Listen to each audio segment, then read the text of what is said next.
കേരളത്തിന്റെ വിവിധ ഭാഗങ്ങളിൽ നിന്നുള്ള സംഗീതാസ്വാദകരെയും പാട്ടുകാരെയും ഒന്നിപ്പിച്ച് സൗഹൃദത്തിന്റെ പുതിയൊരു ലോകം തീർത്ത പാട്ടുപെട്ടി വാട്സപ്പ് കൂട്ടായ്മയുടെ 3ാം വാർഷികാഘോഷം വളാഞ്ചേരി നഗരസഭ ടൗൺഹാളിൽ വെച്ച് വർണ്ണാഭമായി നടന്നു. വെറുമൊരു വെർച്വൽ കൂട്ടായ്മ എന്നതിനപ്പുറം പാട്ടിലൂടെയും വാക്കുകളിലൂടെയും ജീവിതത്തിന്റെ താളങ്ങൾ ഒന്നിച്ചു പങ്കിടുന്ന ഈ സ്നേഹക്കൂട്ടായ്മയുടെ സംഗമം അക്ഷരാർത്ഥത്തിൽ ഒരു ഉത്സവമായി മാറി. കേവലം പാട്ടുപാടുന്നതിനപ്പുറം സമൂഹത്തിലെ അശരണർക്ക് തണലേകാൻ ജീവകാരുണ്യ പ്രവർത്തനങ്ങളിലും ഈ കൂട്ടായ്മ എപ്പോഴും മുൻപന്തിയിലുണ്ട്. ആഘോഷങ്ങളുടെ ഉദ്ഘാടനം പാട്ടുപെട്ടി രക്ഷാധികാരി ബാലകൃഷ്ണൻ വെണ്ണിയൂർ നിർവഹിച്ചു. രമേശ് വളാഞ്ചേരി അധ്യക്ഷനായി. കലയുടെയും സ്നേഹത്തിന്റെയും സന്ദേശം പകർന്ന ഉണ്ണിക്കുട്ടൻ മാസ്റ്റർ കാടാമ്പുഴ മുഖ്യാതിഥിയായി പങ്കെടുത്തു. സുബ്രഹ്മണ്യൻ പട്ടാമ്പി സ്വാഗതം പറഞ്ഞ ചടങ്ങിൽ ബാബിന വളാഞ്ചേരി കൂട്ടായ്മയുടെ കഴിഞ്ഞ ഒരു വർഷത്തെ പ്രവർത്തനങ്ങളടങ്ങിയ വാർഷിക റിപ്പോർട്ട് അവതരിപ്പിച്ചു. കിഷോർ കുമാർ വയനാട് നന്ദി പറഞ്ഞു. സംഗീത സാന്ദ്രമായ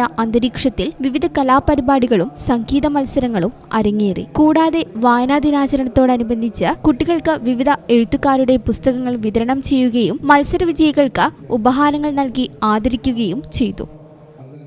ഈ ചാനൽ ന്യൂസ് വളാഞ്ചേരി. എന്താണ് ബ്രൈഡ്, ഇനി എപ്പോ റെഡിയാവനാ?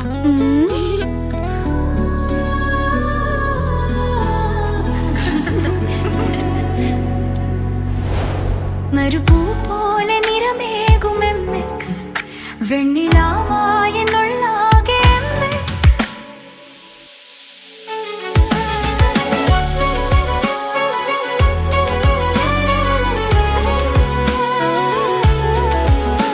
മനസ്സിലുണ്ടോ?